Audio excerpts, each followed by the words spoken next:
بسم الله الرحمن الرحیم. نن به مونږه خبره کوو په سیلولر اډاپټیشن او په ایبرنٹ سیل گروث باندې چې سیلولر اډاپټیشن څه شی دی او ایبرنٹ سیل گروث څه شی دی. سیلولر اډاپټیشن مونږ څه ته وایو؟ سیلولر اډاپټیشن دې ته وایي چې کله زمونږ سره په انټرنل یا ایکسټرنل انوایرمنټ کې چینجز راځي او د هغې خلاف چې د سیل خپل ځان اډاپټ کوي، په خپل ځان کې چینجز راولي، خپل ځان د هغې سره اډجسټ کوي، نو دې ته مونږ سیلولر اډاپټیشن وایو. ایبرنٹ سیل گروث دې ته وایي کله چې زمونږ سره سیل په ابنارمل طریقې باندې څه کوي، گروث شروع کړي، نو دې ته مونږ ایبرنٹ سیل گروث وایو. زمونږ د دې پریزنټیشن څه ابجیکټیوز دي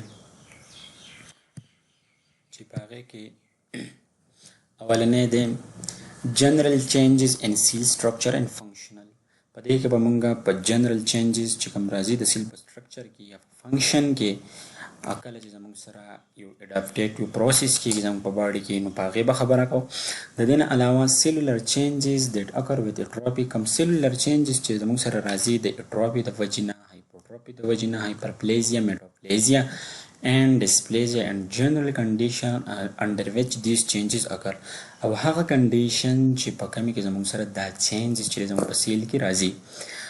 او د دې نه علاوه موږ به په نیوپلاسټیک گروث او دغه شانتې کم نارمل اډاپټیټیو چینجز چې دي یا اډاپټیو چینجز چې دي په هغې باندې به خبره کوو. د دې نه علاوه میلیګنین او بیناین ټیومر په دې به خبره کوو چې داسې شی دی. د دې نه علاوه ټیومر نوډ میټاستاسیس فار کینسر سټیجینګ د دې باندې به خبره کوو. د دې نه علاوه زموږ سره د فروټو انکوجین او د انټي انکوجین چې دی د دې څه کار دی او په څه طریقې باندې چې څنګه چې دی دا نارمل سیل چې دی هغه یو کینسر سیل ته چې دی هغه ته کنورټ کوي، یعنې کارسینوجینیسیس څه شی دی. د دې نه علاوه ډسکس موږ به هغه فیکټرز د ایبرنٹ سیل گروث دپاره ډسکس کوو د کمې د وجې نه چې زموږ سره ایبرنٹ سیل گروث چې دی کیدی شي او هغه زموږ سره یو سیل چې دی د هغې گروث چې دی هغه ابنارمل طرف ته بوځي.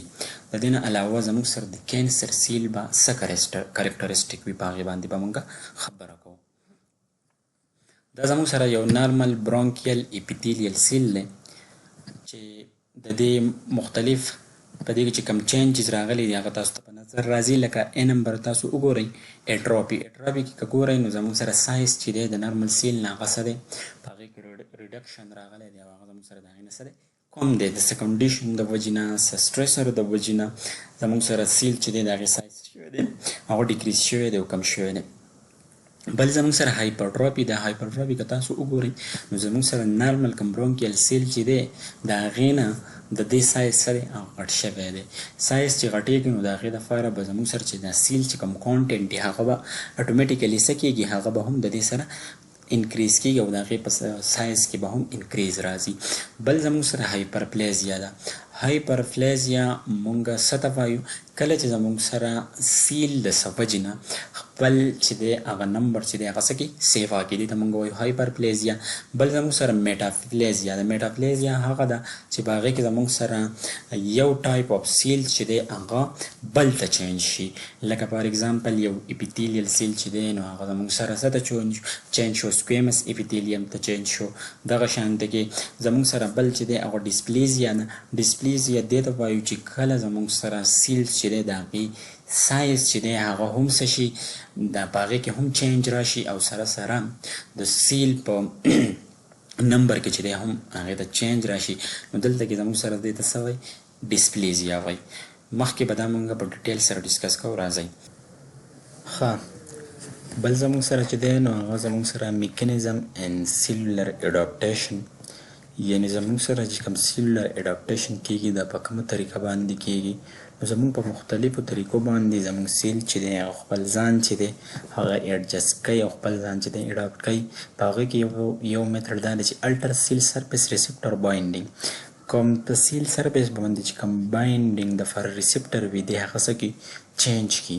سم ټایم دته نیډ وي چې دته د یو څیز راشي، فار اګزامپل دته یو میسیج راشي، دته یو هارمون راشي او دی په هغې باندې څه وکړي؟ کار وکړي، هغې له ریسپانس ورکړي. خو سم ټایم دی غواړي چې څه وکړي؟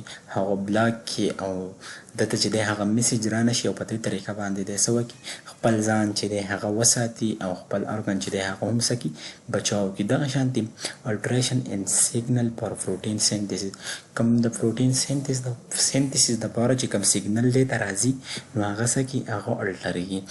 فار ایګزامپل په یو ټایم کې موږ ته د پروټین دپاره څه دی نیډ زیات دی نو دی به څه چل وکړي د چې کوم سیګنل راځي هغه به الاو کوي خو سم ټایم دته پته ولګي چې زموږ سره پروټین چې دی هغه څه دي زموږ سره په سیل کې پروټین زیات دي او د هغې ته مزید ضرورت نشته نو دی څه چل وکړي هغه سیګنل چې دی هغه څه کړي سټاپ کړي او دغه شان کې دی ځان څه کړي هغه ایډجسټ کړي.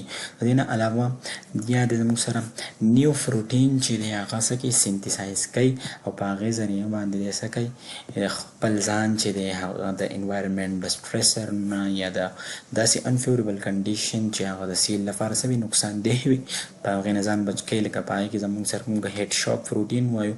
هیډ شاک پروټین چې دی زموږ سره د پروټین یو قسم دی چې دا زموږ سره په stressful condition یعنی زموږ سره څه شو environmental condition change شو high temperature دی یا زموږ سره pH چې دی هغه زموږ سره څه دی په هغې کې چینج راغی یا زموږ سره نور د دې نه علاوه داسې انفلمیشن دی انفیکشن دی نو په هغې کې دی څه وکړي دا سیلز چې دا پروټین چې کوم دی دا زموږ سره چې کوم نور پروټین وي هغه پروټیکټ کوي او هغه چې دی د هغې چې دی فولډینګ چې دی هغه څه کوي پروموټ کوي.